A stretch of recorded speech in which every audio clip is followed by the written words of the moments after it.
ആരായിരുന്നു ഭഗവാൻ? നമ്മൾ ദിനവും നമ്മൾ കേൾക്കുന്ന ഒരു വാക്കാണ് ഭഗവാൻ. അതൊരു ദൈവികമായ ഒരു പദം എന്നുള്ള നിലയിൽ നമ്മൾ പരിചയപ്പെട്ടിട്ടുണ്ട്. നമുക്ക് പൊതുവെ അറിയപ്പെടുന്നതും അങ്ങനെയാണ്. പക്ഷെ ഭഗവാൻ എന്ന വാക്കിന്റെ അർത്ഥം അത് ശരിയായ രീതിയിൽ നമ്മൾ മനസ്സിലാക്കുമ്പോഴാണ് ആരാണ് ഭഗവാൻ, എന്തായിരിക്കും ഭഗവാന്റെ ഗുണഗണങ്ങൾ തുടങ്ങിയ കാര്യങ്ങൾ നമ്മൾ മനസ്സിലാക്കുന്നു. ഭഗവാൻ എന്ന് പറയുമ്പോൾ ഒരു മനുഷ്യന് അവന്റെ ജീവിതം, എല്ലാ മനുഷ്യരും ജനിച്ചു മരിക്കുന്നിടം വരെയുള്ള കാലഘട്ടം, ആ കാലഘട്ടത്തിൽ അവരനുഭവിക്കുന്ന നിരവധി പ്രശ്നങ്ങൾ, അതിനിടയ്ക്ക് അവർക്ക് കിട്ടുന്ന സന്തോഷങ്ങൾ, ദുഃഖങ്ങൾ എല്ലാം നിറഞ്ഞതാണ് ഒരു മനുഷ്യന്റെ ജീവിതം എന്ന് പറയുന്നത്. ആ ജീവിത കാലയളവിൽ എന്താണോ അവന് ദുഃഖ ഹേതുവായിട്ട് വരുന്നത്, മനുഷ്യൻ ഇഷ്ടപ്പെടാത്ത ഒരു കാര്യമാണ് ദുഃഖമെന്നുള്ളത്. മനുഷ്യന് എല്ലാവർക്കും സന്തോഷം ഇഷ്ടമാണ്. നമ്മുടെ വീട്ടിൽ സന്തോഷം കളിയാടുമ്പോൾ നമ്മൾക്കത് വളരെ ഇഷ്ടമാണ്. പക്ഷെ ദുഃഖം, വേദനകൾ, മനസ്സിലുണ്ടാകുന്ന മുറിവ്, ഇതൊക്കെ നമുക്ക് സഹിക്കാൻ ബുദ്ധിമുട്ടേറിയ കാര്യങ്ങളാണ്. എന്താണ് ഇതിന് കാരണം? ഒരു മനുഷ്യന്റെ ജീവിതത്തിൽ ഈ ദുഃഖം എങ്ങനെ ഉണ്ടാകുന്നു? അത് എങ്ങനെ അതിന് പരിഹരിക്കാൻ കഴിയും? അല്ലെങ്കിൽ അതിന് ജീവിതത്തിൽ ഒരിക്കലും അതിന് പരിഹാരമില്ലേ തുടങ്ങിയ ചോദ്യങ്ങൾ മനുഷ്യന്റെ ജന്മം തൊട്ട് ഇങ്ങനെ, അല്ലെങ്കിൽ അവന് ഒരു ബോധം മനുഷ്യൻ എന്നുള്ള ഒരു അവസ്ഥയിലേക്ക് ഉണ്ടാകുന്ന കാലം തൊട്ടുള്ളതാണ്. ആ സാഹചര്യങ്ങളെ മാറ്റിമറിക്കുന്നതിന് പലരും പല അന്വേഷണങ്ങളും നടത്തിയിട്ടുണ്ട്. ആരെങ്കിലും വിജയിച്ചിട്ടുണ്ടോ എന്ന് നമ്മൾ പരിശോധിക്കണം. മനുഷ്യന്റെ ജീവിതത്തിൽ ഉടനീളം നടക്കുന്ന, മനുഷ്യന് അവന് ജനനം മുതൽ മരണം വരെ ഉണ്ടാകുന്ന പ്രശ്നങ്ങൾ, അവന്റെ വേദനകൾ, അവന്റെ ദുഃഖങ്ങൾ എങ്ങനെ ഒഴിവാക്കാൻ പറ്റും എന്ന് ആരെങ്കിലും കൃത്യമായിട്ട് നിർവചിച്ചിട്ടുണ്ടെങ്കിൽ അത് ഒരേ ഒരാൾ ഭഗവാൻ ബുദ്ധനാണ്. അപ്പോൾ എന്താണ് ആ ദുഃഖത്തിന് കാരണം?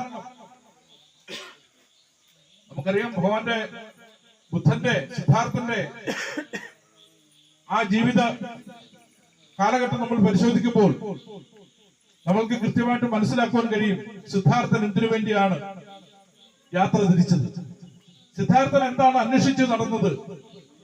സിദ്ധാർത്ഥനെ അലട്ടിയിരുന്ന പ്രശ്നം, അല്ലെങ്കിൽ ലോകത്തിന്റെ പ്രശ്നം എന്തായിരുന്നു എന്ന് നമ്മൾ പരിശോധിക്കുമ്പോൾ നമ്മൾക്ക് മനസ്സിലാകുന്നത് അത് ദുഃഖം, മനുഷ്യൻ നേരിടുന്ന ദുഃഖം. അതിനെ എങ്ങനെ ഇല്ലായ്മ ചെയ്യാൻ കഴിയും? നിരവധി മനുഷ്യർ ഒരുപാട് തത്വശാസ്ത്രങ്ങളിലും ഒരുപാട് ചിന്താ പദ്ധതികളിലൂടെയും ഒരുപാട് ജീവിതചര്യകളിലൂടെ ഒക്കെ പോകുന്ന മനുഷ്യർ ദുഃഖം എന്ന അവസ്ഥയെ അഭിമുഖീകരിക്കുന്നു. അതിനെ ഇല്ലാതാക്കാൻ അവർക്ക് കഴിയുന്നില്ല. ജീവിതത്തിൽ പ്രശ്നങ്ങൾ ഉണ്ടാകുന്നു. ആ പ്രശ്നങ്ങളെ ഇല്ലാതാക്കുവാൻ കഴിയുന്നില്ല. ആ പ്രശ്നങ്ങളെ ഇല്ലാതാക്കുവാൻ അവർ നിരവധി പ്രാർത്ഥനകൾ, അവരുടെ വിശ്വാസങ്ങൾ അനുസരിച്ചുള്ള രീതികൾ അവർ പിന്തുടരുന്നു.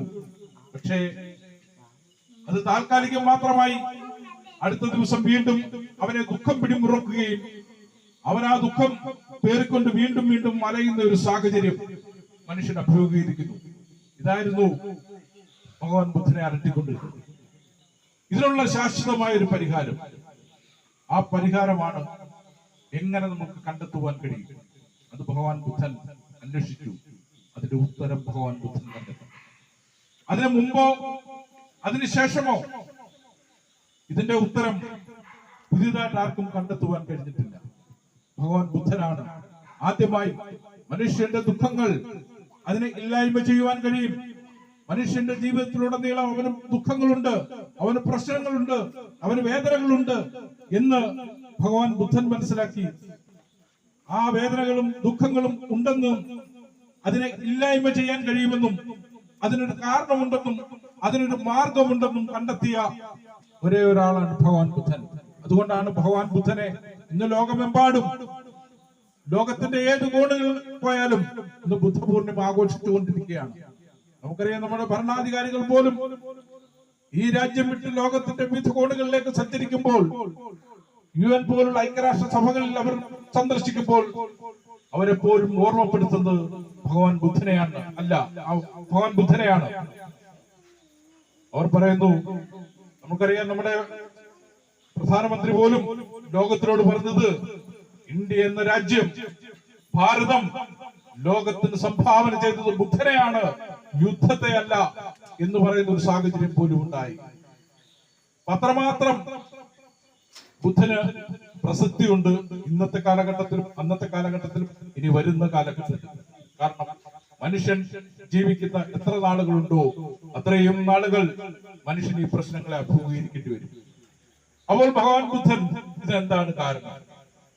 നമ്മുടെ മനസ്സിൽ നിങ്ങൾക്ക് എവിടെയാണ് പ്രശ്നം, എന്തുകൊണ്ടാണ് നിങ്ങൾക്ക് പ്രശ്നം ഉണ്ടാകുന്നത് എന്ന് ഭഗവാൻ ബുദ്ധൻ അന്വേഷിച്ചപ്പോൾ അദ്ദേഹത്തിന് മനസ്സിലായി, രാഗദോഷ മോഹങ്ങളാണ്. ഇതാണ്, അല്ലെങ്കിൽ ആഗ്രഹങ്ങളാണ്, അത്യാഗ്രഹങ്ങളാണ് നിങ്ങളെ ദുഃഖത്തിലേക്ക് ആഴ്ത്തുന്നത്. അതിന് നിങ്ങൾ ഇത് ഉടലെടുക്കുന്നത് വേറെ എങ്ങുന്നുമല്ല, നമ്മുടെ മനസ്സിൽ നിന്നാണ്. ഓരോ വ്യക്തിയുടെയും മനസ്സിൽ നിന്നാണ് ഇത് രൂപം കൊള്ളുന്നത്. അപ്പോൾ നിങ്ങൾക്ക് ആ ദുഃഖത്തെ ഇല്ലാതാക്കണമെങ്കിൽ നിങ്ങളുടെ മനസ്സിനെ ശുദ്ധീകരിക്കണം. നിങ്ങൾ ഏത് പ്രദേശത്ത് പോയാലും, നിങ്ങൾ എന്തൊക്കെ ചെയ്താലും, എത്ര നേർച്ച ചെയ്തു എന്ന് പറഞ്ഞാലും, നിങ്ങളുടെ ദുഃഖത്തെ ഇല്ലായ്മ ചെയ്യണമെങ്കിൽ നിങ്ങളുടെ മനസ്സിനെ ശുദ്ധീകരിക്കണം. നിങ്ങളുടെ മനസ്സിലാണ്, നിങ്ങളുടെ ഉള്ളിലാണ് അതിന് കാരണമിരിക്കുന്നത്. ആ കാരണത്തെ എടുത്ത് നിങ്ങൾ ഇല്ലായ്മ ചെയ്തു കഴിഞ്ഞാൽ ദുഃഖം, വേദന, പ്രശ്നങ്ങൾ, ഇതിനെയെല്ലാം നമുക്ക് ഇല്ലായ്മ ചെയ്യുവാൻ കഴിയും എന്ന് ഭഗവാൻ ബുദ്ധൻ കണ്ടെത്തി. അതാണ് ഭഗവാൻ, ഭഗിച്ചവൻ, ഇല്ലാതാക്കിയവൻ, ഭഗിനെ ഇല്ലാതാക്കിയവൻ, ഭഗിച്ചവൻ, വന്നിനെ ഇല്ലാതാക്കിയവൻ, അവനാണ് ഭഗവാൻ. അതായത് നിങ്ങളുടെ ഉള്ളിലെ കാമക്രോധ മോഹങ്ങളെ ഇല്ലാതാക്കിയവൻ ആരാണോ അവനാണ് ഭഗവാൻ. നിങ്ങൾ നോക്കൂ, നമ്മൾക്ക് പലപ്പോഴും നമ്മൾ ഈ ഭഗവാൻ എന്നുള്ള പദം എടുത്ത് പ്രയോഗിക്കുമ്പോൾ അവിടെയെല്ലാം നമ്മൾക്ക് കാമത്തെ, ക്രോധത്തെ, മോഹത്തെ, ഇതിനെ ഇല്ലായ്മ ചെയ്തിട്ടുണ്ടോ എന്ന് നമ്മൾ പരിശോധിക്കണം. എവിടെയെങ്കിലും ഈ കാമത്തെ ഇല്ലായ്മ ചെയ്ത, ഈ മോഹത്തെ ഇല്ലായ്മ ചെയ്ത, ഈ ക്രോധത്തെ ഇല്ലായ്മ ചെയ്ത ഒരേ ഒരു ആളിനെ നമുക്ക് ദർശിക്കാൻ കഴിയുന്നത് അത് ഭഗവാൻ ബുദ്ധനിൽ മാത്രമാണ്. അതാണ് ഭഗവാൻ ബുദ്ധന്റെ പ്രസക്തി. അതുകൊണ്ടാണ് ലോകമെമ്പാടും ഭഗവാൻ ബുദ്ധനെ, ആ ഭഗവാൻ ബുദ്ധന്റെ ജന്മം, ഭഗവാൻ ബുദ്ധന്റെ ബോധോദയം, പരിനിർവാണം എല്ലാം അടങ്ങിയ ഈ വൈശാഖ പൗർണമിയെ ബുദ്ധ പൂർണിമയായിട്ട് ആഘോഷിക്കുന്നു.